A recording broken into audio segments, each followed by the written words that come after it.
Well, good morning, God's morning to you. Um, Here I am again. Yesterday, I came to you and I was talking to you about Rahab, and I'm just like really stuck because a lot of people don't know so many stories about the women that's in the Bible, and to me, that's one of the greatest things that I was able to study some time ago, and refresh my mind when I started redoing some of the books, rereading some of the books that I've read. Um, Tamar.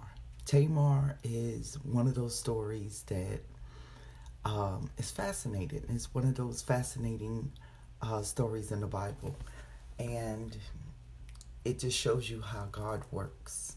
I know when I talked about Rahab, I was talking about faith and how God uses your faith when you believe in Him and you believe in His powers and His grace and His mercies.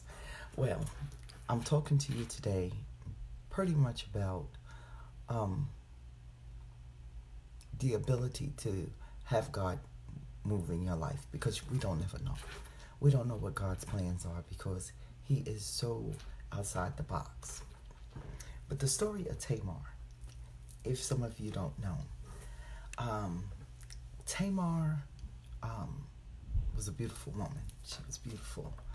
And she lived in the time of the tribe of Judah. In fact, Judah was her father-in-law. Good morning, Daryl. So Judah was her father-in-law. So he married her to his firstborn, which is a common thing to do. So the firstborn heir, I don't know what he did. I have no idea. But the Bible states that he was wicked. Hey, Annette. So the Bible states that he was wicked, right? The heir was wicked. I don't know what the heck he did. I don't know. It just does not go into detail. But God killed him. Okay? So he is Tamar, beautiful woman, and he is Judah. Okay? Judah, tribe of Judah. He needs to carry on the lineage.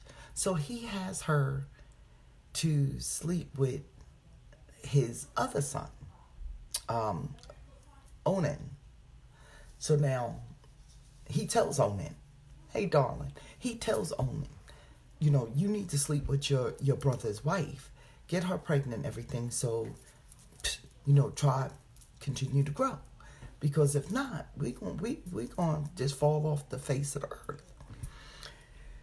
So instead of him sleeping with her and getting her pregnant, he sleeps with her.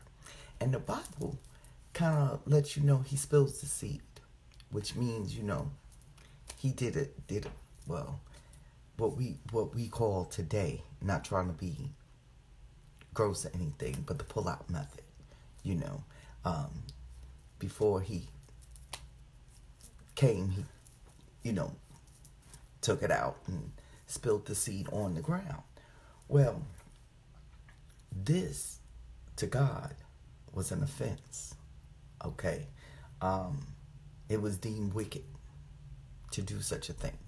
This goes back to show you how important it is that your seed does what it's supposed to do, which means, but I don't want to get into all of that.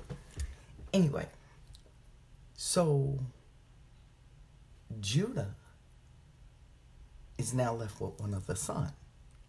The son that he's left with is Salah. But he's now saying, okay, Tamar, something wrong with you. I think you a curse.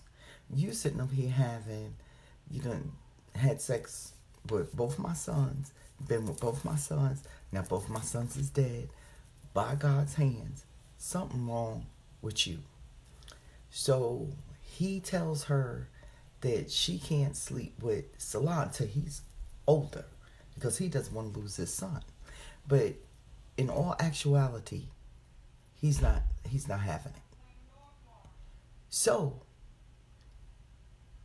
somehow or another, he decides to take this trip. Now this is where the story gets interesting. Tamar's smart enough to say, okay, now what you doing is you gonna make me a widow at a young age, childless. I'm not gonna be able to be with anybody because you're not gonna prove anybody for me to be with.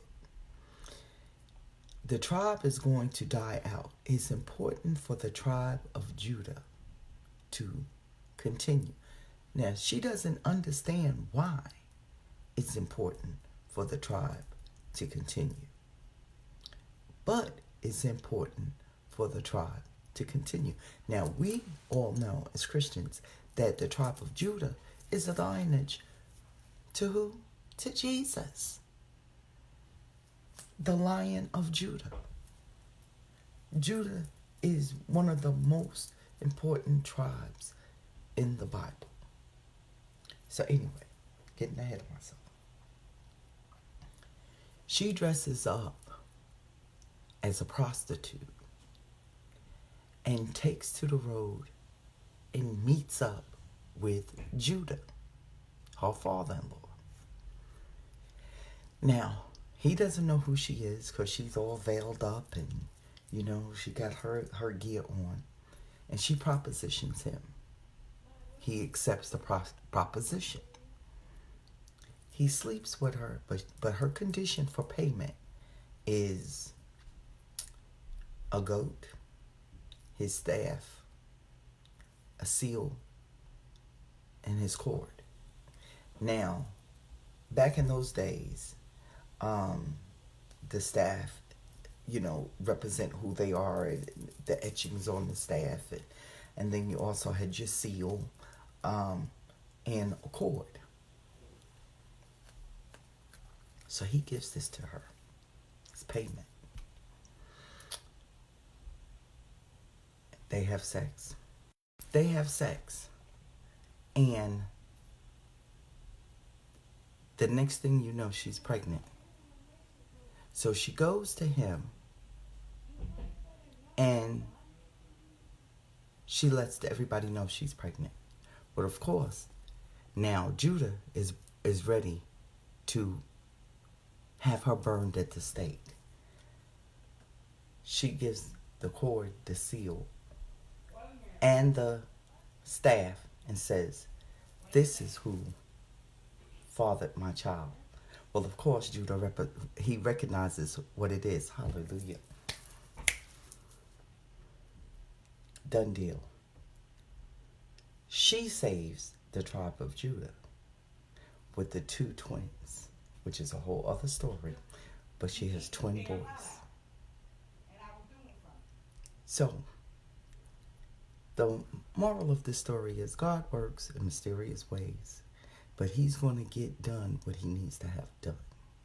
So whatever is promised in your life, whatever roads that you are traveling on, that you detour from, know that God is going to put you back on that road. So be prepared, because you don't know what he has in store for you until it happens.